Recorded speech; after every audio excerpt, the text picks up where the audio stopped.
moi, c'est ce qui m'a toujours passionné. Entreprendre, créer, voilà. Comment on transforme les idées, comment on transforme les idées. Quand tu te relances dans l'entrepreneuriat, comment tu fais? Première chose, c'est quelques mois de dépression. Et à un moment, tu rejoins le groupe Revue Fiduciaire.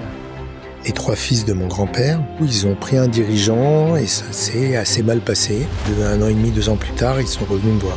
Puis j'ai fait un grand voyage Asie et c'est là que j'ai découvert les pins. Et j'ai négocié avec 4 usines exclusivité pour la France. En 91, je vendais plus de 20 millions de pièces. Et c'est là où je suis rentré chez MMS, Matériel Médical Sanofi. À un moment, j'ai considéré que ma liberté commençait à être altérée. Et à ce moment-là, que j'ai recréé des entreprises. On est dans une période fantastique parce que cette IA change tout à tout niveau. C'est un bouleversement de notre vie, de notre quotidien, et on devient augmenté grâce à l'IA.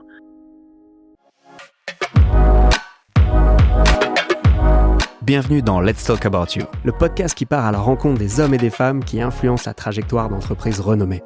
Nous connaissons leur société, mais nous ne connaissons pas leur nom. Nous utilisons leurs services, nous consommons leurs produits. Ils prennent des décisions qui influencent nos vies. Mais qui sont-ils? Nous allons le découvrir ensemble. Je suis Oméric Dessart, entrepreneur, auteur et podcasteur. À travers ces échanges, je souhaite mettre en avant la personnalité de celles et ceux qui ont tant à nous raconter. Toutes les 2 semaines, retrouvez un nouvel épisode sur votre plateforme favorite. Pour les recevoir directement, je vous invite dès à présent à vous abonner. Très bonne écoute!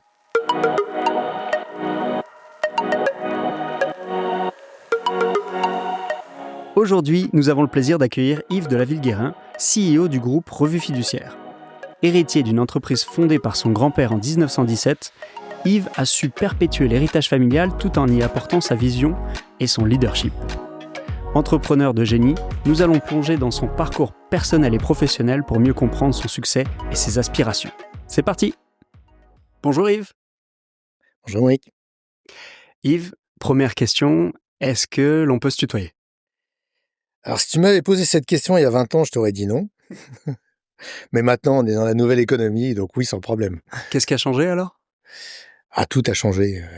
Regarde, j'ai pas de cravate. Plus de veste. C'est vrai qu'on est beaucoup plus décontracté aujourd'hui. L'important, c'est on travaille à distance.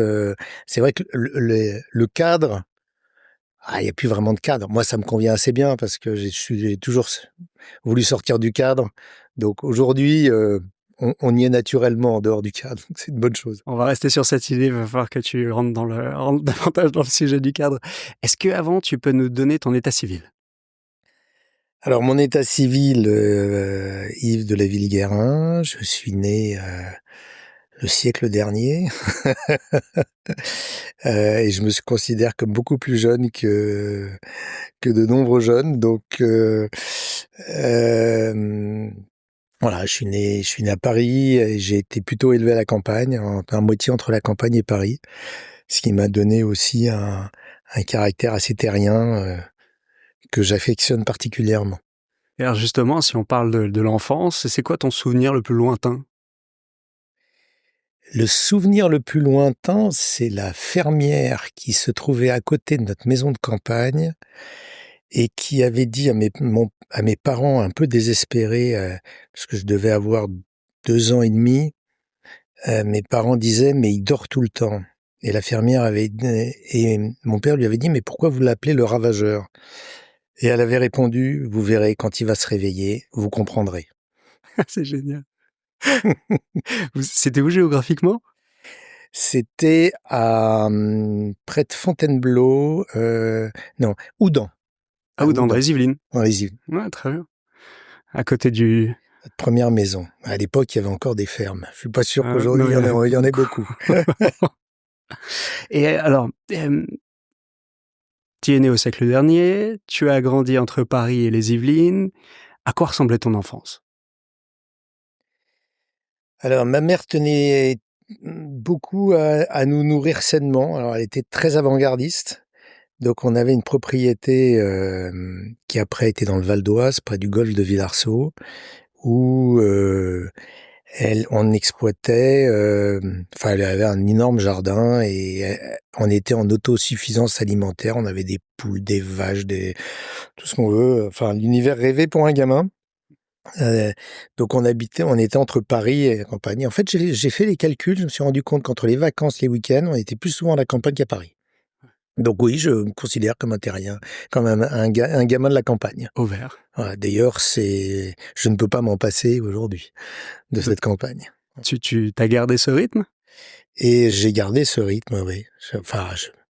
Oui, dès que je peux, j'ai une propriété sur un lac au Portugal et j'y suis très souvent. T'as la fibre. Et j'exploite mes oliviers, enfin beaucoup de choses. Si on revient à ton enfance, comment ça s'est passé? Tu t'es réveillé tôt? Tu Alors, savais ce que tu voulais faire? Moi, j'avais un père assez autoritaire et élevé enfin, c'était l'éducation ancienne, quoi. Mon frère, qui a 10 ans de moins que moi, a pas du tout été élevé de la même façon. Et comme j'aimais pas les cadres, bah oui, j'ai été très très révolutionnaire très très jeune. Donc ça a été très compliqué. Et donc j'ai eu un parcours d'études très chaotique dans je dirais, 17 premières années de ma vie. Où j'étais excellent quand le professeur me plaisait et tellement cancre quand je trouvais que le professeur était pas à la hauteur de mes attentes. Donc oui, ça a été l'affrontement avec mon père a été très très compliqué. Tu choisissais tes combats? Je suis pas sûr que je les choisissais. Je pense que vraiment j'étais en combat permanent et voilà, mon père m'a dit: «Je te souhaite de ne pas avoir un fils comme tu l'as été». Puis aujourd'hui, il me dit: «En fait, tu sais, c'est pas les enfants les plus turbulents et ceux qui nous ont posé le plus de problèmes qu'on aime le moins, bien au contraire». C'est beau. Ouais. Et alors, j'ai bien aimé parce que dans ton profil LinkedIn, quand je regarde ce que tu as fait en formation, il y a le CNAM de 84 à 87, et sinon tu as marqué cette phrase que j'aime beaucoup, by myself. Oui, alors 84-87, pourquoi? Parce que j'étais chez Sanofi à l'époque, puis groupe Alpha Aquitaine dans une filiale, et je vendais des hôpitaux clés en main et j'avais besoin d'une formation complémentaire que le CNAM m'a donnée sur le commerce international. Voilà. Et ça, je l'ai pas trouvé dans les livres, parce que tout le reste, je l'ai quasiment appris dans les livres. Mais ça veut Que dire ce que soit quand l'informatique, la compta, la fiscalité, j'ai tout appris dans les bouquins. Et t'as fait des études? Donc j'ai pas vraiment on peut pas Non, dire que j'ai vraiment fait des études. Je me suis débrouillé tout seul. Et au grand désespoir d'ailleurs de ma première épouse, qui m'a pas beaucoup vu les week-ends et les vacances, à part dans des livres en train d'apprendre tout ce que j'avais pas appris en école de commerce ou. Alors c'est un avantage, c'est du coup on a l'habitude d'apprendre toute sa vie et qu'on s'arrête jamais. Et d'ailleurs je continue à apprendre. Et t'es un franc défenseur de la formation également. Alors de la formation, mais de la formation continue. C'est-à-dire que moi, je trouve terrible quelqu'un qui a 45 ans et qui me dit: «J'ai eu un diplôme de». Bah oui, mais ton diplôme il date d'il y a 20 ans. Non, mais dis-moi ce à quoi tu t'es formé dans les 4-5 dernières années, parce que comme ça bouge tellement vite que c'est ça qui compte. Maintenant, la formation de base, bon, moi, ce serait à refaire. Je ferais bien une grande école parce que la formation de base est quand même un socle fantastique. Et j'ai très fortement poussé mes enfants à avoir une solide formation de base. Alors, t'as un parcours collège, lycée, où bon, c'est pas pour toi. Très chaotique, oui, j'ai changé beaucoup d'écoles, alors ça m'a permis d'en voir énormément, d'avoir des amis un peu partout.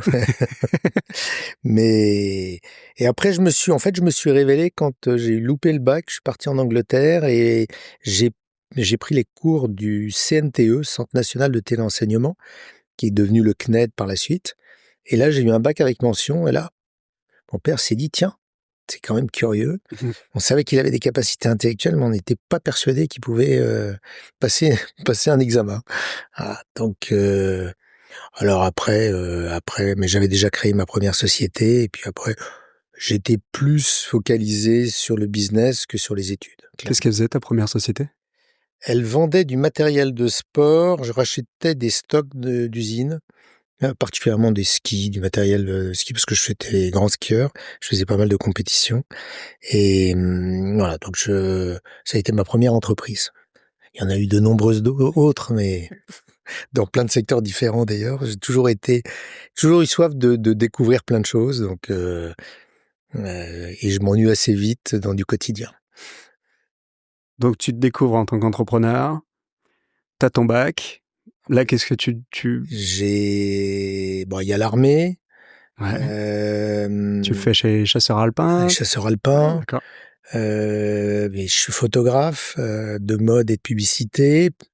Je trouvais ça assez fun quand on est jeune, et puis ça permettait de voir de jolies filles, donc je trouvais ça très bien. Qu'est-ce que j'ai fait? J'ai j'ai loué du matériel de vidéo, avec des cassettes. J'avais lancé un concept à Paris qui était un magnétoscope et 7 films chez vous. C'était avant Canal+. Puis quand j'ai vu que Canal+ arrivait, j'ai vendu l'entreprise. Je me suis dit qu'elle avait pas beaucoup d'avenir. Et puis je me suis dit quand même, il faudrait que j'aille voir dans une grande entreprise ce qui se passe, ou dans une entreprise structurée ce qui se passe, parce que je connaissais pas. Il y avait que ce que j'avais créé tout seul. Et c'est là où je suis rentré chez MMS, Matériel Médical Sanofi. D'accord. Qui vendait le matériel fabriqué par le groupe Sanofi, c'est-à-dire les tables d'opération Marzé-Aubry, les incubateurs MMS, etc. La France avait une industrie de fabrication de matériel médical qui était assez importante. Alors après, on sait ce que c'est devenu avec l'Asie, etc. Et d'ailleurs, c'était... là, je parle de 82, 83, 84, dans ces années-là, puisque je suis resté jusqu'en 89 chez eux, 90. Très rapidement, on s'est rendu compte que le matériel, on n'arrivait pas à le vendre. Mais comme on avait les contacts et qu'on trouvait les financements, bah, on répondait à des appels d'offres pour des petites unités hospitalières clés en main. Et ensuite, on a eu l'idée de vendre l'idée à Elf qu'il fallait qu'ils aient une image santé en Afrique, où ils exploitaient beaucoup de pétrole, mais l'image n'était pas terrible. Et c'est là qu'ils nous ont doté de 500 millions de francs à l'époque pour créer la Société française d'équipement hospitalier, où j'avais trouvé les bureaux avenue d'Iéna, au-dessus du Press Club. Je crois que le Press Club est toujours au même endroit d'ailleurs. On avait de somptueux bureaux et j'y suis resté quelques années. J'avais moi l'Afrique francophone et l'océan Indien. C'était passionnant, on voyageait beaucoup, on avait des frais illimités, donc c'était assez grisant. Mais à un moment, j'ai considéré que ma liberté commençait à être altérée. Et puis, le fonctionnement devenait compliqué, car autant il y avait des règles avant 81, autant après, les règles étaient assez floues. J'ai préféré quitter l'entreprise. Et c'est à ce moment-là que j'ai recréé des entreprises. Donc ça veut dire que pendant toute cette période-là, t'as pas créé ou t'avais pas de side business, t'as arrêté la photographie? Et pendant toute cette période-là, j'ai fait des choses, mais j'avais créé une société qui s'appelait Griffe, Gravure, Relief et Impression Française, sur un petit créneau. En plus, j'avais eu l'autorisation là-dessus. Mais donc, j'étais quand même très, très focalisé sur mon métier, parce que je voyageais plus de 6 mois par an. Ouais. Donc, ça me laissait quand même pas beaucoup de loisirs pour faire autre chose. Sauf à prendre des contacts un peu partout et à développer un réseau qui m'a beaucoup servi après. Et alors, quand tu redémarres, quand tu te relances dans l'entrepreneuriat, comment tu fais? C'est quoi ce secret? La première chose, c'est quelques mois de dépression. Alors, la dépression chez moi, c'est bon. Mais partir d'une grande entreprise comme ça, où il y a une structure, où il y a mmh, toute une organisation et une sécurité aussi, c'était à la fois un soulagement, parce que c'est des entreprises très politiques où on regarde toujours derrière son épaule ce qui va se passer. Mais où il y a quand même un certain confort d'organisation, des moyens, etc. Et bah, vous vous retrouvez devant un bureau avec une feuille blanche, même si j'avais un gros package, parce que j'avais gagné quand même beaucoup d'argent, parce que j'avais signé de beaux contrats et que j'avais un pourcentage sur ce que je réalisais. C'est pas facile de se retrouver tout seul un bureau. Alors dans ces cas-là, ce que je faisais, je reviens toujours à des métiers manuels. Donc j'ai été un peu électricien plombier pendant un temps. D'accord. Heu et pendant ce temps-là, je réfléchissais, ce qui m'empêchait pas de réfléchir à ce que j'allais faire, mais ça me permettait d'être actif. Puis j'ai aidé des amis aussi dans leur entreprise pendant cette période. Ensuite et puis j'ai fait un grand voyage, Asie, et c'est là que j'ai découvert les pins, Oui. que les Canadiens appelaient les épinglettes, et qu'on connaissait pas en France. Et j'ai négocié à ce moment-là, je me suis rendu compte qu'aux États-Unis, ça se vendait beaucoup et j'ai négocié avec 4 usines à Taïwan, à Taipei pour être exact, donc à la capitale de Taïwan, les 4 usines importantes qui fabriquaient ce qu'ils appelaient du métal ouvragé. Heu, j'ai négocié l'exclusivité pour la France à l'époque. Ça m'a bien servi Incroyable. parce qu'en 91, je vendais plus de 20 millions de pièces. Ah, on a tous eu un pins. On a tous eu un pins, il m'en reste, j'ai gardé un paquet par, fabrication, donc il m'en reste 350 000. Heu, une belle collection, 350 000 paquets de 25. Toujours dans le paquet original en Enfin plus. 350 000 divisé par 25, pour être exact. Mais oui, il m'en reste beaucoup et puis après, on est parti, on a fait des magnets, on a diversifié, on faisait plein d'objets, on fabriquait des sacs, plein de choses. J'ai déposé des brevets sur des systèmes de classement, notamment pour la presse. Hem, Là, on voit quand même l'influence du métier du père qui dirigeait le groupe de presse. Je me suis dit: «Tiens, il y a des choses qui pourraient leur être utiles». Heu et puis j'ai racheté une maroquinerie, BIVS, du Beurre de Langlais. Où on faisait des choses sur mesure, uniquement sur commande. Mmh, donc les classeurs en cuir de la Poste à l'époque pour les cadres commerciaux, on fait plein de choses. Et je me suis mis à alors j'ai toujours fait de l'informatique. Mon premier stage, c'était chez Presse Informatique quand j'avais, 16 ou 17 ans. Donc à l'époque, on faisait de l'assembleur, du Fortran, du Gap, enfin bon, les langages de l'époque. Hem et j'étais à quand j'avais mes entreprises, j'avais une licence de développeur FileMaker Pro. Ouais. Ça dit peut-être plus rien à personne, mais et je développais aussi du 4D, et ce qui me permettait d'automatiser beaucoup de choses, d'avoir déjà toute ma facturation, ma gestion, et cetera. Et puis j'ai développé un logiciel d'apposition automatique des pièces pour la matière en cuir pour pas perdre de matière. Et ça, ça a ét j'ai eu un article dans Décision Micro à l'époque. Du coup, j'ai eu des gens qui sont venus me voir pour me dire: «On a des soucis analogues aux vôtres, est-ce que vous pourriez pas nous développer des choses?» C'est comme ça que j'ai créé ma première société réellement d'un développement informatique. Informatique, Hem, Après j'ai créé une société de sécurité événementielle. Enfin bon, il y a eu une régie publicitaire, société de publicité après la société de publicité par l'objet. La régie publicitaire, je me suis spécialisé dans le bus mailing. Alors ça, quand j'en parle à des jeunes, ils savent même plus ce que c'est et ce que c'est parce qu'ils ont pas connu, mais c'était, hem, la régie publicitaire, en fait, c'est pas moi qui l'ai rapporté aux États-Unis, c'est Servan-Schreiber, qui était le dirigeant de l'expansion et qui a rapporté ces petits paquets de cartes des États-Unis, hein. Vous aviez un paquet de 10, 20, 30, 40, 50 cartes sous cellophane, cartes, genre carte postale un peu plus petit, qui étaient des cartes T où vous mettiez vos coordonnées. De l'autre côté, il y avait la publicité de quelqu'un et si vous étiez intéressé, vous remplissiez vos coordonnées, vous renvoyiez la carte T. Et c'était du marketing qui coûtait pas très cher parce que, nous, on louait des fichiers, de 300 à 500 000 adresses, très spécialisées. Et puis on vendait, les cartes et à partir de la 11e carte, c'était du bénéfice. Donc quand le paquet faisait 20 ou 30, on gagnait très, tout de très suite. bien notre vie. Ça a duré quelques années, voilà. Heu, Après, j'oublie certainement beaucoup de choses, mais Mais à chaque fois, quand tu te dis: «Tiens, je vais lancer ça», c'est par opportunisme ou c'est aussi parce que tu t'ennuies de la précédente activité? Alors en fait, moi, j'ai toujours créé, mis en place les personnes pour gérer. Ouais.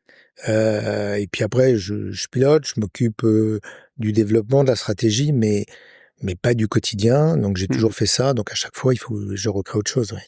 D'accord. Donc et tu vendais ou alors, tu contrôlais? J'ai pas vendu grand-chose, à part la société de sécurité événementielle dans laquelle je suis sorti. Mais sinon, je conservais plutôt. Je conservais parce que je créais toujours de nouvelles choses dans les entreprises et ma motivation, c'est le développement, c'est pas la monétisation. Donc, Ouais. ça a jamais été C'est la création de valeur finalement. c'est la création de valeur qui m'intéressait. Ouais, ouais. C'est pour ça que je me suis associé d'ailleurs avec René Sylvestre à une époque pour créer Pépinière 27, rue de Chemin Vert, où on a étudié plus de 500 dossiers d'entreprises et où je me suis rendu compte en étudiant ces dossiers qu'en fait, la plupart des gens avaient la même idée au même moment. Et que donc du coup, il fallait qu'ils prennent conscience qu'ils étaient très, très nombreux à avoir la même idée. La plupart du temps, ils vous font signer des NDA, ils ont peur qu'on leur pique l'idée, mais le sujet, il est pas là. Le sujet, c'est quels moyens tu vas mettre en place, est-ce que tu vas avoir aussi la chance, est-ce que tu vas être bien entouré, est-ce que tu vas savoir délivrer à temps, et cetera. Parce que sur 100 startups, il y en a quoi? 1, 2 qui vont réussir. Donc alors l'idée à l'époque avec René Sylvestre, c'était de les mettre en commun, de leur dire autour d'une table, vous avez eu la même idée, bah mettez vos moyens en commun. Ça a été une belle aventure dans les anciens bureaux de l'étudiant, où on a fait cette pépinière sous l'égide de la mairie de Paris. Enfin, ça fait partie des aventures que j'ai bien aimées. Euh, Et à un moment, tu rejoins le groupe Revue Fiduciaire. je rejoins pas le groupe. Ouais, ça se passe pas. Ça se passe pas tout à fait comme ça. Non, j'étais sur le rachat d'une entreprise qui s'appelait alors très, très, c'est amusant, qui avait le même nom que la holding du groupe, puisque la holding du groupe s'appelle la SEPFI, Société Européenne de Presse Fiscale et Juridique. Et là, j'étais en train de racheter la SEPSI. Donc, il y a une lettre qui change, c'est la Société Européenne de Périphérie et de Systèmes Informatiques, qui était une entreprise spécialisée dans les votes automatisés. D'accord. Et puis j'ai fait une proposition assez élevée à l'époque. À l'époque, on était en francs. Je fais une proposition à 48 millions de francs. Et je me suis fait souffler le dossier. J'ai pas voulu surenchérir par un dirigeant qui était épaulé par la Barclays. Et j'ai su en fait que le patron de la division de la Barclays avait besoin pour son bonus de faire cette opération. Donc il l'a fait très cher avec un dirigeant qui apportait quasiment pas de trésorerie. C'est pas très bien passé d'ailleurs. Et le vendeur m'a revu 6 mois plus tard. Il était un peu en dépression. Il m'a dit: «J'ai fait la bêtise de ma vie. J'aurais dû vous vendre. J'ai préféré prendre un peu plus et je me rends compte que ma boîte est en train de péricliter et que ça se passe très mal». Et je lui ai dit: «Bah écoutez, moi je suis parti sur autre chose». Alors à l'époque, mon père, après 28 ans de direction du groupe, prenait sa retraite et il m'avait demandé si ça m'intéressait. Et je lui avais dit qu'effectivement, oui, ça m'intéressait, mais que mes conditions n'allaient pas être acceptées par les actionnaires. Heu et mes conditions, c'était autonomie totale, business plan et on se voit 1 fois par an sur les résultats. Si ça vous convient pas, je m'en vais. Et donc il ne voulait pas perdre la main totalement puisque c'était 3 frères qui étaient actionnaires du groupe. Donc les 3 fils de mon grand-père, qui avaient créé l'entreprise en 1917. Et du coup, ils ont pris un dirigeant et ça s'est assez mal passé. Ce qui fait que 1 an et demi, 2 ans plus tard, ils sont revenus me voir. Voilà. Avec les conditions qui étaient prêtes à être acceptées. Et ils ont eu du mal, mais ils ont fini par accepter mes conditions. Ouais. Et puis finalement, tu as passé un peu plus qu'un un jour par an. Alors oui, il a fallu redresser parce que l'entreprise était dans une situation un peu compliquée. Et puis ça s'est plutôt bien passé. Alors j'ai tout restructuré, on a tout changé. D'abord j'ai rassuré les salariés en disant c'est bon, la famille revient, donc vous pouvez être rassurés. Et en fait on a tout changé. On a tout changé, on a tout informatisé. C'était à la gomme et au crayon à l'époque. Ouais, Hein. Quand on voit la taille des livres qui sont édités. Ouais. Alors moi, en plus, j'avais spécialisé ma société de développement informatique dans la gestion de flux rédactionnels, donc ça tombait bien. Et j'avais remporté l'appel d'offres qu'avait fait le groupe, donc c'est en plus moi qui m'en occupais. Voilà, donc ça s'est bien passé. Ça a été un gros boulot parce qu'il a fallu tout reprendre, qu'il y avait quand même beaucoup de métiers. Donc quand vous avez moins de 40 ans, vous vous retrouvez à la tête d'un groupe qui fait de la presse, de l'édition, des lettres, où il y a des juristes, où il y a du marketing, du commercial, des entreprises dans la fabrication, puisqu'on faisait tout, de la rédaction jusqu'au sac du postier. D'accord. Donc société d'impression, de routage, on imprimait feuilles, rotativiste, gestion de base de données, gestion informatique. Enfin, il y avait énormément de métiers pour une petite PME. Donc ça veut dire que vous pouvez pas vous entourer de plein de cadres. D'ailleurs, c'était le problème de mon prédécesseur, c'est qu'il avait voyant l'ampleur du nombre de métiers, il avait recruté beaucoup de cadres dans chaque domaine spécialisé, et puis il avait fait plonger le résultat de façon inquiétante. C'était combien de salariés à l'époque? À l'époque, sur l'ensemble, il y avait 400 personnes. Ah, donc c'est déjà Il y avait 400 personnes. Quand j'ai repris, le résultat était à moins 11 millions. D'accord. Donc on parle en francs. Et on a fait, donc ça fait maintenant, donc c'était fin 97, donc ça fait 27 ans, donc 26 ans réellement, 26 exercices. Et sur 26 exercices, 25 exercices de progression du résultat. Félicitations. Donc beaucoup de rationalisation, de changement de méthode. Tes oncles t'ont plus jamais embêté, en fait. Alors, il y a une branche qui a préféré sortir. Mmh. Il y a une dizaine d'années. Et puis, voilà, et les autres sont très contents aujourd'hui du développement du groupe. Et c'est Qui combien a, de salariés qui aujourd'hui? a des challenges permanents. Aujourd'hui, c'est moins de 200. Ouais. Mais tout en gardant la croissance et Ouais. parce que finalement, le métier premier, c'est de vendre du papier. Alors, le métier premier, c'était de vendre du papier. Curieusement, en 99, les experts comptables m'avaient demandé d'intervenir sur la transformation digitale en me disant, mais il m'avait un peu challengé. Une grande réunion, il y avait beaucoup d'experts comptables. Il m'avait dit, il faisait un colloque, et il m'avait dit, il m'avait interrogé, il m'avait dit, mais vous allez disparaître avec la disparition du papier.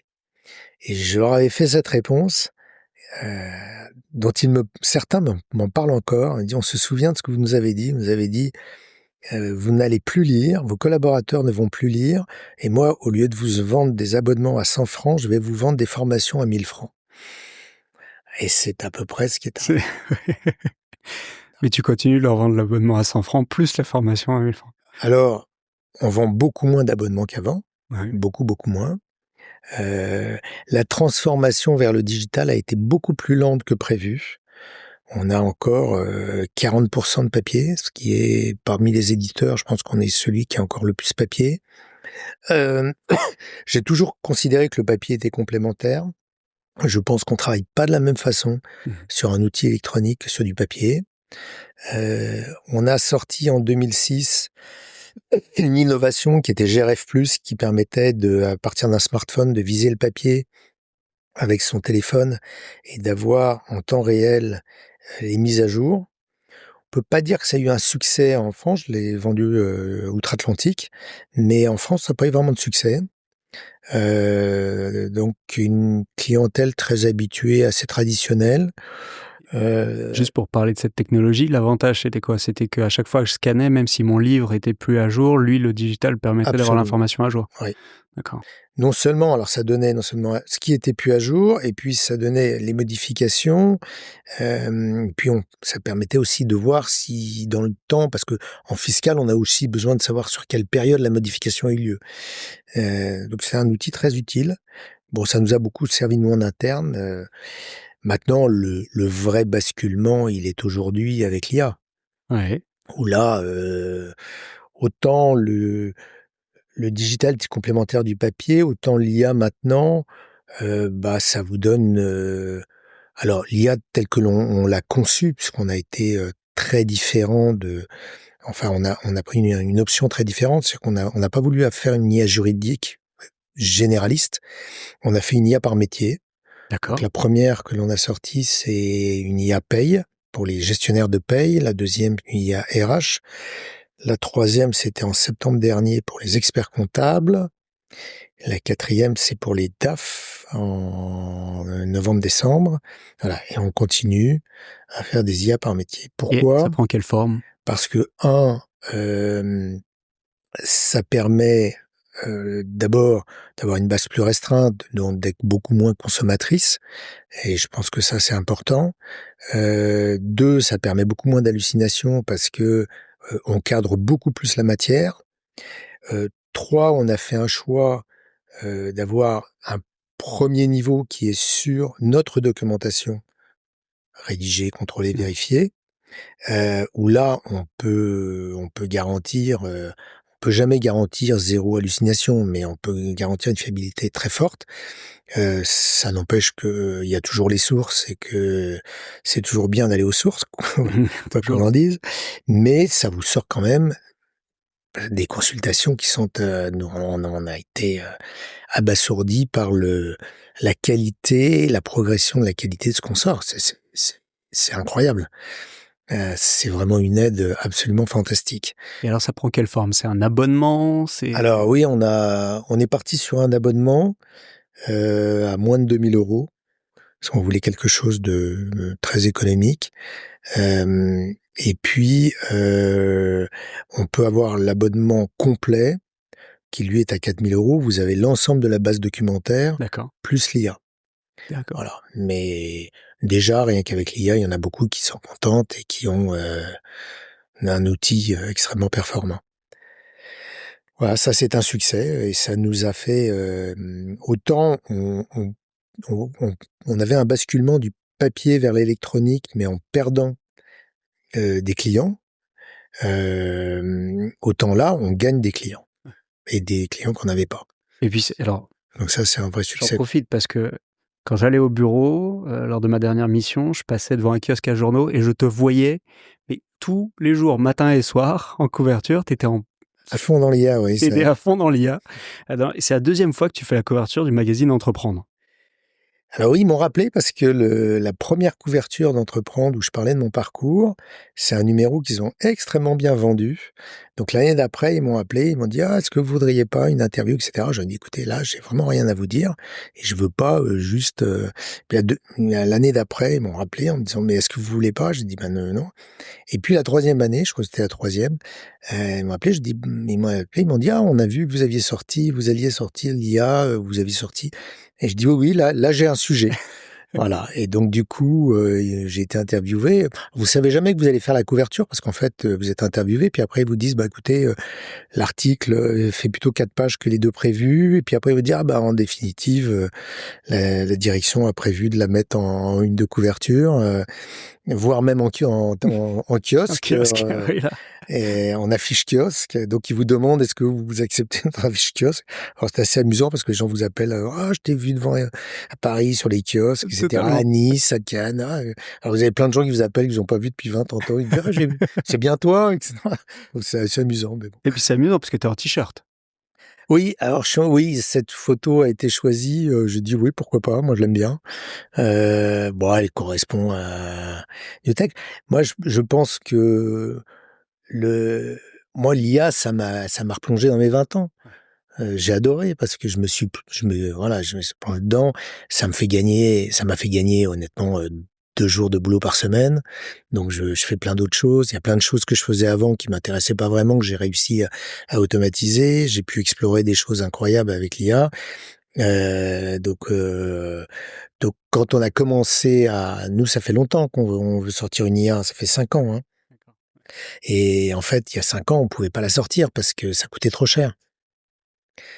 C'est la démocratisation de ChatGPT et autres qui a permis de baisser les coûts d'interrogation, sinon, c'était pas possible. Mais on avait déjà, bien structuré tout notre fonds documentaire, donc on était prêts, quoi.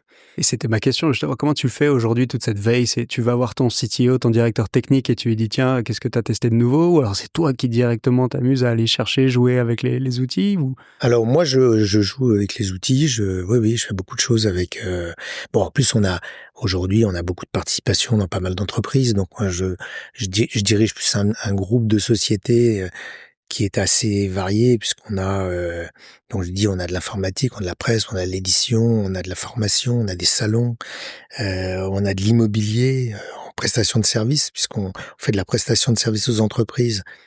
Hem, donc nous, on fournit des locaux tout équipés où vous avez juste à poser votre stylo, vous voulez, 100 m², vous voulez 1000 m², Ouais. voilà. Ce qui, pour les entreprises, est une solution très intéressante et pour nous également, parce qu'en fait, ça permet d'avoir une flexibilité. Ce qui bloque le développement des entreprises, c'est souvent les locaux, curieusement. Alors moins depuis le Covid, hein. Quand tu dis ce qui bloque, c'est parce que, Parce que rapidement, dès qu'il y a un souvent, pic de croissance, il faut voilà, changer ils disent: rapidement? Il faut 30 personnes de plus, il faut déménager, le coût et cetera. Bon, on va essayer de trouver des solutions. Bon, aujourd'hui, on a une flexibilité avec les gens en télétravail, mais quand bien même, souvent ça bloque. Là, vous avez, et dans un sens comme dans l'autre. Là, vous avez des contrats de prestation de services, ça vous assure tout, l'informatique, le machin, ça vous gère tout, donc vous n'avez pas à vous en occuper. Et puis, vous dites: «J'ai besoin de 200 m²», vous avez 200 m². Vous dites: «Bah, là, on a perdu un contrat, on va vous rendre 100 m², c'est possible, ou on va vous en prendre, 100 ou 200 de plus». Bah, sur les différents sites, on arrive à Ouais. donc c'est un pilotage très intéressant. Et aujourd'hui, pareil pour le sourcing des entreprises dans lesquelles tu vas investir ou des nouveaux business que tu fais, tu as une équipe qui est dédiée ou Alors, comment tu t'organises? on n'a pas une équipe dédiée interne parce que, on a des gens qui pilotent, mais on travaille beaucoup avec des partenaires là-dessus. D'accord. Parce qu'il faut être flexible et que en plus on étudie dans beaucoup de domaines différents, donc Mmh. les compétences sont pas les mêmes. Donc disons, on a cette partie immobilier, puis on a une partie, private equity très importante aujourd'hui. On est, dans plus d'une quinzaine de fonds. D'accord. Heu, donc ça veut dire, plus entre 50 et 100 entreprises dans lesquelles on a Mmh. investi. Moi, ça m'intéresse beaucoup de regarder comment les fonds, consolident les marchés, développent.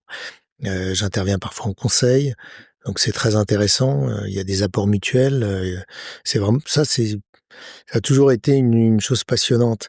Alors, je m'en suis rendu compte dernièrement, c'est un ami, de mon épouse qui venait dîner à la maison et qui disait, «Yves, on n'a pas l'air d'intéressé jusqu'au jour où j'ai commencé à lui parler de mon entreprise et là, l'œil s'est éclairé et du coup, on a échangé et bah oui, c'est ce qui m'a toujours passionné, entreprendre, créer, voilà, Comment on transforme les idées, comment on trouve comment on son transforme marché. les idées et je trouve que là, c'est extraordinaire ce qui est en train de se passer. Alors bien sûr, il y a des risques, il va falloir mettre des limites, il va falloir qu'on respecte le RGPD. Je pense à nos amis américains qui parfois se sont assis dessus ou le piétinent de façon assez tranquille. Mais en RGPD, ils se méfient quand même parce que là, Ça coûte cher. ça coûte très cher. Euh, hum, mais notamment, je le vois sur la voie parce que je soutiens une entreprise à ce niveau-là.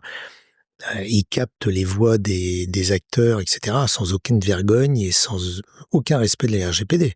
C'est absolument hallucinant. Un jour, la CNIL va s'en occuper et ça va changer parce que c'est pas possible. Mais bon, chaque chose en son temps.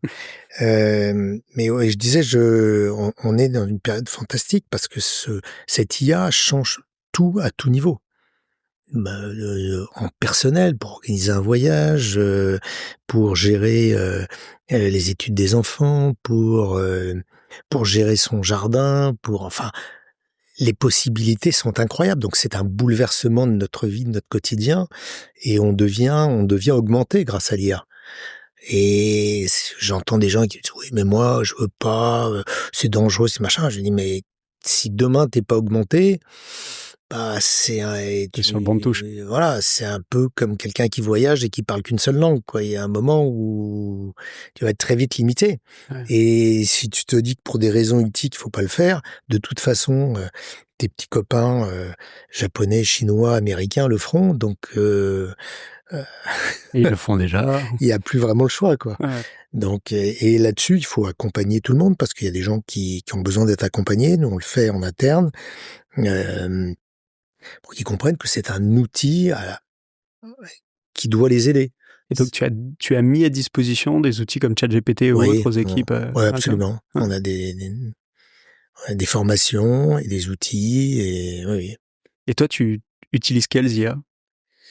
Ah, j'en utilise beaucoup, moi. Ouais. Tu es Je veux dire benchmark. que ce soit du Mistral, que ce soit du pas Mistral. Bon, ben, bien sûr, il y a le 4 de ChatGPT, mais il y en a tellement, il y a des choses incroyables. Et je retiens même pas les noms tellement. En fait, moi, je les explore les unes derrière les autres, je trouve des choses, et puis après, vous passez. En fait, pour l'instant, il y en a trop.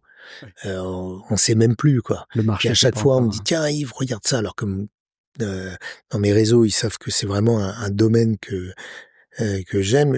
Moi, je conseille même plus parce que ça va tellement vite que on peut découvrir tous les jours une IA qui va vous apporter quelque chose qui est différente, qui est bon. Mais après, c'est vrai que je travaille quand même aussi beaucoup avec ChatGPT. Pourquoi? Parce que vous pouvez créer des profils différents et que si vous travaillez vos profils, vous travaillez la façon d'approcher, en plus, vous pouvez organiser par thème en reprenant les thèmes, etc. Donc ça s'enrichit en permanence. Là, vous vous faites une base de données interactive qui est qui très est impressionnante. cloisonné. Ouais. Voilà. Et tu utilises aussi les IA qui te font les comptes rendus de tes rendez-vous, de tes visios? Oui, alors j'ai un outil qui s'appelle Claude, D'accord. qui ressemble à une carte de crédit, qui permet d'enregistrer les réunions, etc., qui fait des comptes rendus aussi bien synthétiques que complet, etc. Donc il y a de l'IA, etc., qui évolue très bien. Claude, mais il y a plein d'autres outils. Et dans tes prises de participation, tiens, par curiosité, aujourd'hui, tu as pris des participations dans combien d'entreprises? Alors, quand tu dis nous, c'est...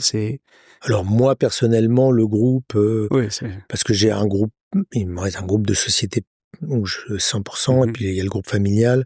Généralement, on co-investit en même temps, c'est-à-dire qu'on répartit sur le... et Des centaines. je sais pas, ouais, il y a beaucoup. Ouais. Il y en a qui sont dans l'IA, justement? Il y en a qui sont dans l'IA, absolument. Ouais. S'il y a une entreprise dans laquelle tu es la plus fière, ça serait laquelle? Ou celle qui t'a le plus marqué? Euh, j'aime bien citer une entreprise dans laquelle on a une participation minoritaire, mais qu'on épaule beaucoup et qui est dans nos bureaux. C'est Wimap. Ouais. Je trouve que Emmanuel Moren, qui dirige Wimap, dirige. Enfin, il est quand même face à Google, hein, puisque c'est de la cartographie intelligente. Et je trouve ce qu'il fait, c'est solide, quoi. En Made in France. C'est solide en Made in France et c'est quelqu'un qui a les pieds sur terre et qui a évité de tomber dans la start-up qui lève beaucoup pour brûler de l'argent et de se rendre compte qu'après, le PGE est plus remboursable, etc., etc. Donc j'aime bien son parcours dans un secteur difficile. C'est pour ça que je parle de lui. C'est pas La réussite n'est pas extraordinaire, mais c'est une boîte solide qui marche bien, qui a de très beaux clients, dont Decaunes, dont la SNCF, dont certains ministères, etc. Donc c'est une belle boîte. Ouais. Boîte intéressante. Bon, je pourrais en citer beaucoup, mais oui, j'aime bien mettre accent dessus. Maintenant, on a des belles réussites aussi en interne et on a vraiment des collaborateurs, même au sein de GRF, le groupe fiduciaire, qui sont de grande qualité. Ouais, c'est indispensable pour réussir à faire On a vague. vraiment des gens très très bien. Et alors, depuis 6 ans, tu es aussi à la tête d'une entreprise qui s'appelle CDI Médias et Services. Ça, je l'ai Alors pris sur ton oui, LinkedIn, tu vois. Tu l'as été, puis tu l'as pu été, puis tu l'es de nouveau. non, je l'ai toujours été. On a repris il y a une dizaine d'années, non, c'est ça à peu D'accord, près? ouais, c'est ça. Oui. Cette société qui avait des gros problèmes de trésorerie, qui était dans une situation extrêmement compliquée, avec une dette astronomique. On a réussi à négocier avec les banques. Elle sortait d'un redressement. Donc on a réussi à négocier un abandon d'une partie de la dette avec les banques et on a redressé cette entreprise. Et ce qui m'a, le dirigeant de l'époque est parti, mais on a un dirigeant qui était, je crois il était dans le secteur commercial chez les experts comptables et il est devenu dirigeant de l'entreprise. Et j'aime bien parce que c'est vraiment le parcours de quelqu'un qui est devenu dirigeant. C'est de la promotion interne, quoi. Ouais, Et ça me plaît beaucoup. Quand le dirigeant historique est parti, on a fait monter dirigeant d'entreprise. C'est toujours quelque chose que j'ai beaucoup aimé, ça. c'est la Je, méritocratie. ouais, je reviens sur le site de production, parce qu'on s'en est séparé il y a maintenant quelques années, parce que il y avait plus vocation à rester imprimeur. Et quand j'ai repris le site de production, la direction du site de production, c'était un peu après. Ça devait être 99, je crois.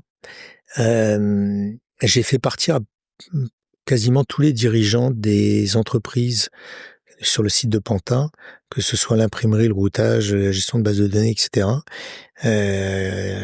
Qui étaient vraiment les petits chefs. Ça me plaisait pas du tout. Et j'ai coupé deux strates de direction pour faire monter les chefs d'atelier, notamment dans le routage. C'est le chef d'atelier qui est devenu directeur. J'aime beaucoup cette promotion interne. Alors c'est vrai que c'est un peu de boulot parce qu'il faut les accompagner, parce qu'ils ont pas mais c'est des gens qui connaissent les problématiques du terrain. Et du coup, c'est devenu beaucoup plus efficient à ce moment-là. Bon, après, on a fusionné les activités avec le groupe La Galiote. Et du coup, on a récupéré un site sur 8000 mètres carrés dans lequel on a été assailli par les promoteurs. Je me suis dit, si on est assailli par les promoteurs, c'est qu'il y a quand même quelque chose à faire. Donc j'ai étudié le dossier, puis on est devenu promoteur. On a construit 2 immeubles d'habitation qu'on a vendus et on a transformé tous les ateliers qui sont loués actuellement à Hermès. D'accord. Et on est devenu du coup promoteur immobilier depuis, parce qu'on a une activité dans ce secteur-là. Et donc j'en reviens au groupe CDI Média Presse. C'est un challenge difficile qu'on a accepté, malgré le fait que il y avait une dette, qu'il n'y avait pas vraiment de résultat, donc c'est pas facile. Mais on s'est dit c'est quand même intéressant de redresser un groupe de presse. Et avec donc Florian Lavenu qui est c'est une promotion interne, il dirige cette société avec brio maintenant. Elle se développe. On a repris la maison du management, donc on a le salon du management. Donc on a l'officiel de la franchise, on a courrier cadre. C'est devenu, on a rebondi. Enfin bon, c'est devenu un petit groupe intéressant. Et j'aime bien le parcours, oui.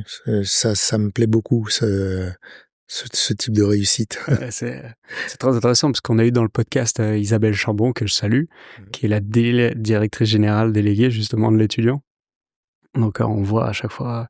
Ce qui est aussi intéressant, c'est que tu te lances dans des challenges où il serait peut-être plus facile d'aller créer un concurrent, mais avec des basses scènes. Oui, alors bon, le salon de l'étudiant, globalement, Marc Lefeur, le patron de l'étudiant à l'époque, quand j'en ai discuté avec lui, il me disait, écoute, j'en fais pas grand-chose, donc on lui a proposé de le reprendre. Ça nous convenait, ça lui convenait. Ouais. C'est une belle marque. Bon, oui, on aurait pu créer un salon de toutes pièces, mais Plutôt capitaliser sur ce qui existait oui. déjà. Ouais. Et puis c'est quelqu'un avec qui je m'entends bien, et donc moi j'aime bien travailler en confiance. Ouais. Mais j'ai toujours fait confiance, donc j'ai eu parfois des déconvenues, mais je trouve qu'on peut pas travailler sans la confiance, quoi. C'est pas possible. Donc faut accepter que de temps en temps, ça marche pas. Mais c'est pas pour ça qu'il faut plus avoir confiance. Donc c'est un peu ma base de fonctionnement. Par contre, tu retravailles pas avec quelqu'un qui a brisé la confiance. Oui, là effectivement, là c'est Mhm. surtout que ceux qui brisent la confiance généralement, ils réitèrent. Voilà. Yves, on va partir sur la deuxième partie, ce que j'appelle le speed questionnaire. Donc, je vais te faire des propositions et puis tu choisis celle qui te convient le mieux. Mhm. Donc, café, thé, jus de fruits. Thé. J'ai vu dans ton bureau que tu as une très belle collection de tes mariages. Absolument. Comment tu choisis ton thé? Il n'y a pas que du mariage. Je trouvais les boîtes très belles parce qu'elles sont noires, elles sont jolies, mais j'y mets pas mal de choses et beaucoup de mélanges que je fais moi-même avec mes herbes du jardin. D'accord. On garde le pied sur la table. Ah ouais. Matin, midi, soir. Matin, midi, soir. D'accord. T'as une routine? On parle du thé ou on parle d'autre chose? On parle du Ta thé? routine quotidienne. Non, moi je me lève très tôt. Je me lève à 5h30, 6h du matin et je ne mange rien avant 9-10h. Donc les 3 ou 4 premières heures, je ne fais que boire généralement de la tisane, des herbes, de la sauge de mon jardin, voilà. Des choses. Le matin, j'aime bien drainer. Et puis, comme je travaille en marchant, puisque j'ai un bureau debout avec un tapis roulant dessous, D'accord. je travaille 3-4 heures, je marche 3-4 heures en travaillant le matin. Ça me fait beaucoup de bien. Puis t'as fait ton exercice tout en combinant le travail. Absolument. Et tu te couches tard? Oh, j'ai pas besoin de beaucoup d'heures de sommeil, donc j'ai besoin de 5 heures. Tu vis au soleil, c'est pour ça que t'as bonne... Et le sport remplace aussi, hein. Ouais. Je pense que une bonne séance de sport, c'est un cycle de sommeil en moins. Ville, campagne ou montagne?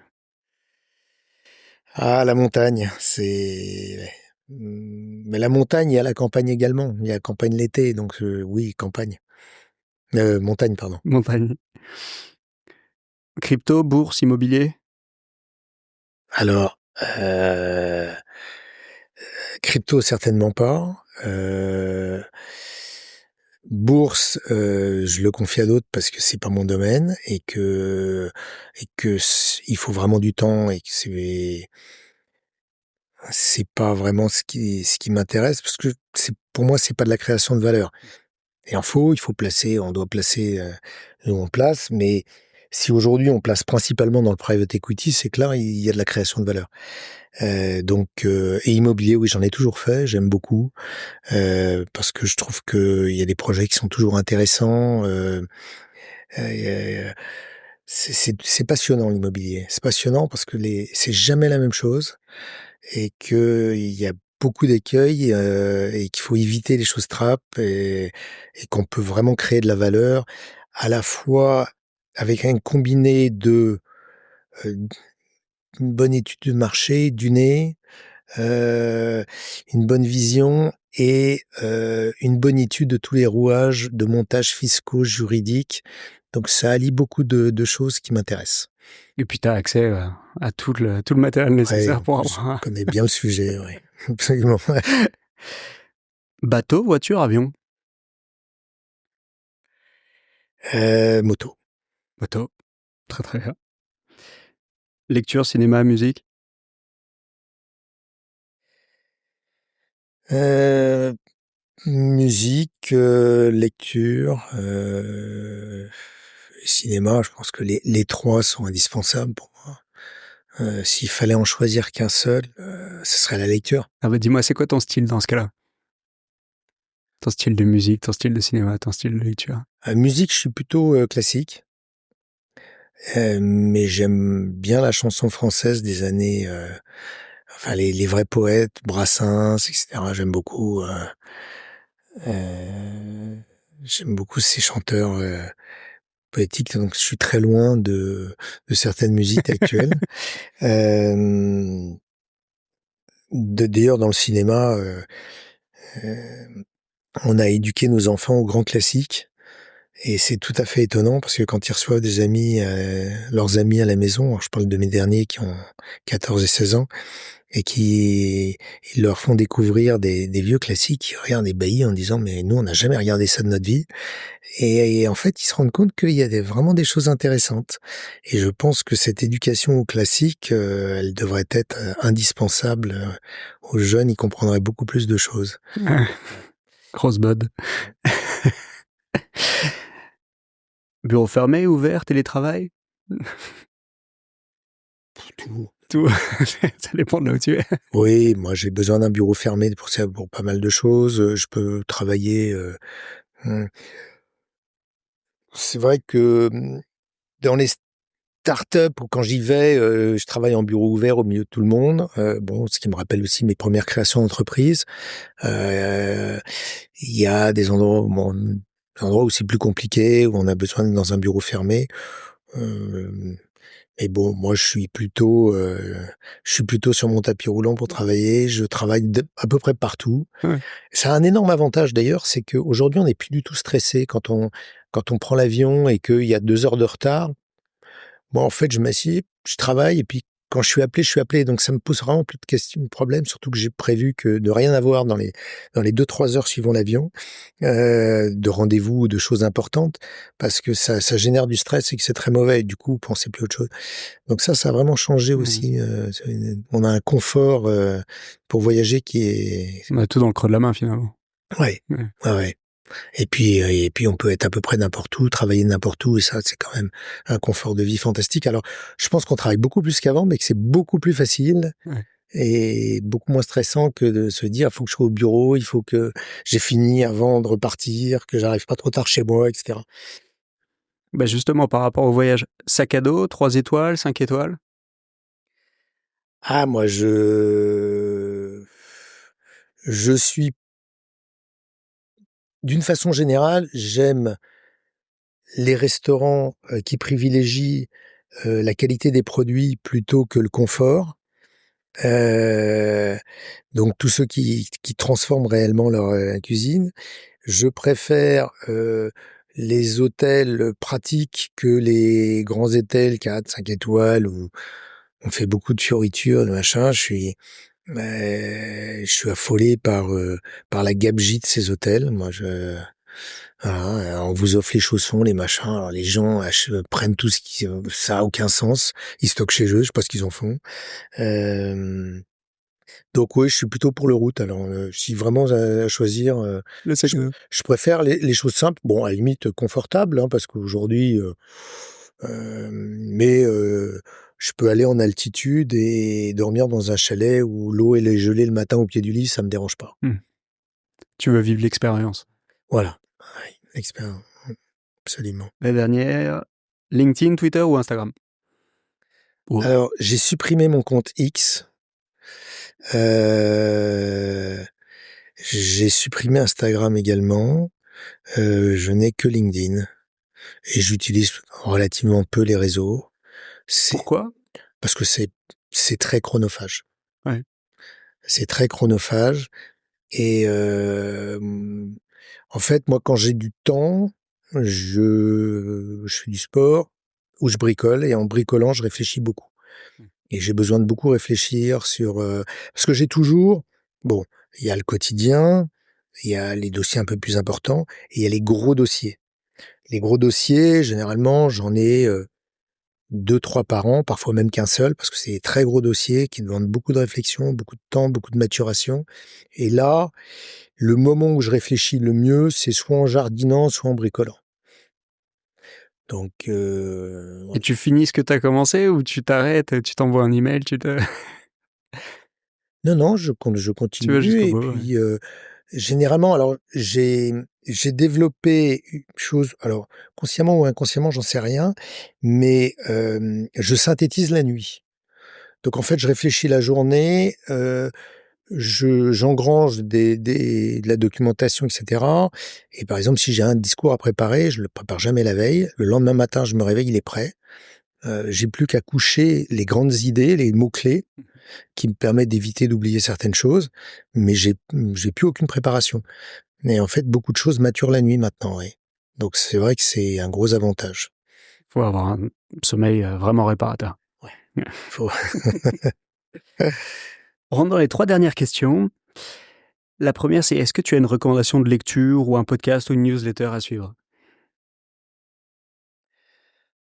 Alors, oui, je vais parler du livre des 100 ans du groupe Revue Fiduciaire, parce que je me suis dit: «Oh, il faudrait quand même écrire un livre sur les 100 ans». Donc c'était en 2017. Donc j'ai pris un historien, parce qu'il y a toute la partie que je connaissais pas, c'est-à-dire avant les années heu, 60. Et il a fait des découvertes étonnantes. J'ai appris que le collaborateur de mon grand-père était un des grands résistants. J'ai appris plein de choses très intéressantes. J'ai compris du coup beaucoup de choses. J'ai fait beaucoup de découvertes, donc c'est un livre qui m'a passionné à écrire. Je l'ai coécrit, parce qu'en fait j'ai écrit toute la partie depuis que je dirige le groupe. J'ai écrit aussi la partie en interrogeant mon père qui l'a dirigé 28 ans, mais toute la partie avant, c'est un historien qui l'a réalisé. J'ai trouvé ça passionnant, cette histoire de famille depuis 1917. Et en plus, j'ai un grand-père, j'ai découvert un grand-père, j'en savais pas mal, mais moi je l'ai pas connu, puisqu'il est mort en 57 et moi je suis né plus tard. Et j'ai un grand-père qui était conseiller des grandes familles de Peugeot, il conseillait EDF, il conseillait, enfin c'était pas EDF à l'époque, mais il conseillait beaucoup de grandes familles. Il a été très impliqué dans le développement industriel après la Deuxième Guerre mondiale, et ça a été le conseiller de Coco Chanel notamment. Enfin, voilà.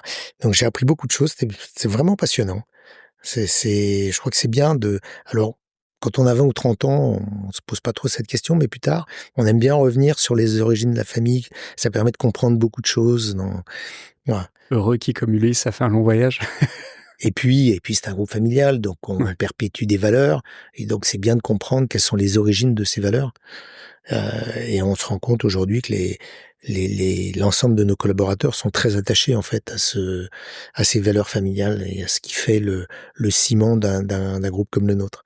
Tu penses qu'un de tes enfants prendra la suite? On a il y a dans la famille des enfants qui sont structurellement câblés pour diriger. On espère qu'effectivement ce sera Un souhait.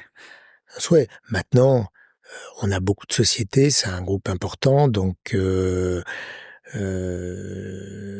y aura des dirigeants par société. Donc après, c'est plutôt dans les holdings de gestion que la famille œuvrera demain.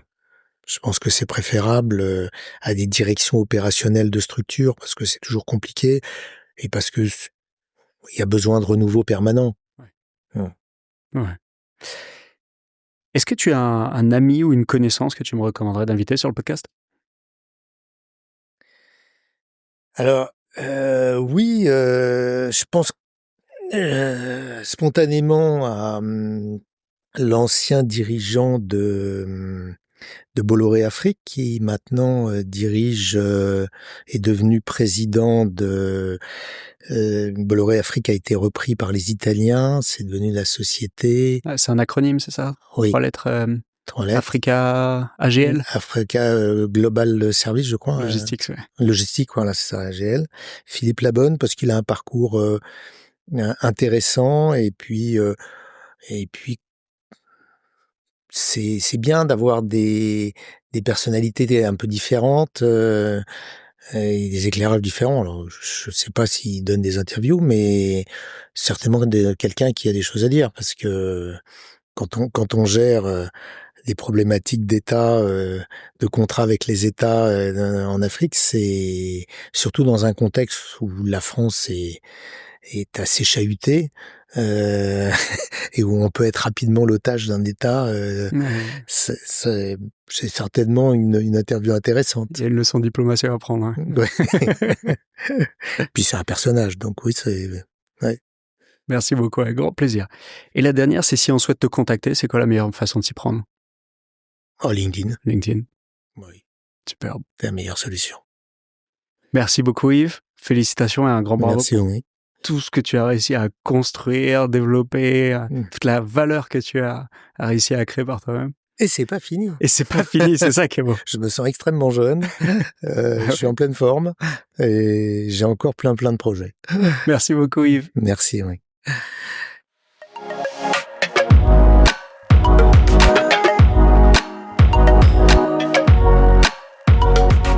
Merci de nous avoir accordé votre attention et j'espère que cet échange vous a plu. Si c'est le cas, je vous invite à commenter cet épisode sur Spotify et YouTube, mais également à vous abonner sur votre plateforme favorite. Vous pouvez également m'envoyer un message sur LinkedIn, j'y répondrai avec plaisir. On se retrouve dans 2 semaines pour un nouvel épisode.